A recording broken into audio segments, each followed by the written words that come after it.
Հազարավոր քաղաքացիներ գնացել էին Զվարթնոց օդանավակայան դիմավորելու կաթողիկոսին։ Դուք պատրաստ եք ձեր աջակցությունը հայտնել կաթողիկոսին։ Ինչպես գիտեք, Փաշինյանը խոսում է մարդկանց խումբ ձևավորելու, վեհարանն ազատելու մասին։ Ես գտնում եմ, որ առաջին հերթին Թեգուզ եկեղեցու սպասավորը պետք է պահպանի կանոնները, ասենք սենց ձևակերպենք Աստծո նկատմամբ։ Եթե կա այդ կանոնադրությունը, որին պետք է պաշտպանվի։ Իսկ կան նաև քաղաքական խաղեր, պարզը հասկանում ենք, բայց ամեն դեպքում յուրաքանչյուր մարդ,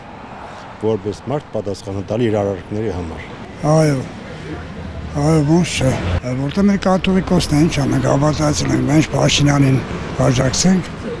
այսօր կա, վաղը չկա։ Եթե կաթողիկոսը կուսակրոնությունը խախտել է, եթե հոգևորական օրենքները խախտել է, եթե անկանոն ձևի կաթողիկոսը ընտրվե,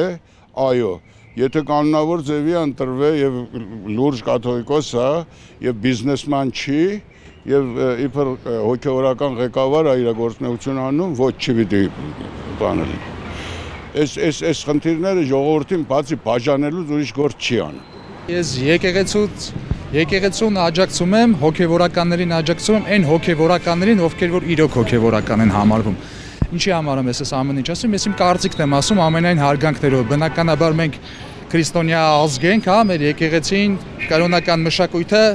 հարգում ենք, բայց ինչի համար եմ ես ասում, որովհետև օրինակ տեր կա, շորերը հագտումա տերտերա, հանումա նարկամանա։ Ավոտ Նիկոլնովը իրավունք չունի խառնվի եկեղեցական գործերին, իրանք փակ կառույց են։ Դա ասելու բան չկա։ Նիկոլնովում ամեն ինչ իր ձեռով է գալի, չի տես չի լի։ Ես ոչ մեկին էլ չեմ աջակցում, կարելի ասել, ոչ մեկին էլ հույս չեմ կարելի ասել։ Տակարանում սենց խոսք ասма դժվար է, քեզ խթանին քացով տալը։ Հիմա եթե Աստծո կամոք ինքը պետքա դա կարենա անի, ես եմ ամբողջ ազգին կոչ եմ անում մի հատ ապաշխարության, որ այս վաստակած վիճակից դուրս գանք, իրոք Աստված ճանաչենք, որպեսզի այս պատուհասը մեր վրա վարչապետ չլինի։ Իսկ եթե Աստծո կամքը, չգիտեք, ասма Պավլիկյան շարժումն էլ եղավ, Թոնդրակյան շարժում, ոչ մեկ նպատակի չհասավ։ Հուսով եմ, որ Աստված տերություն կանե այս ազգին, իհարկե վարչապետին դեմ եմ։ Գիտեք ինչ, ես գտնում եմ, որ եթե եկեղեցու ներսում ինչ-որ անհատների կողմից կան խախտումներ, այդ հարցերը պիտի լուծվեն հենց եկեղեցական խորհրդի կողմից։ Ուրիշ ոչ ոք իրավունք չունի դրան խառնվելու։ Այո, իհարկե այս հարցում ես աջակցում եմ կաթողիկոսին, որովհետև որքան էլ որ կաթողիկոսը անհատ է, կարող է ունենալ սխալներ,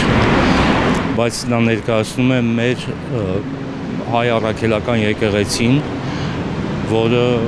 մեր ազգի ինքնության խորհրդանիշն է, չի կարելի այդպես վարվել։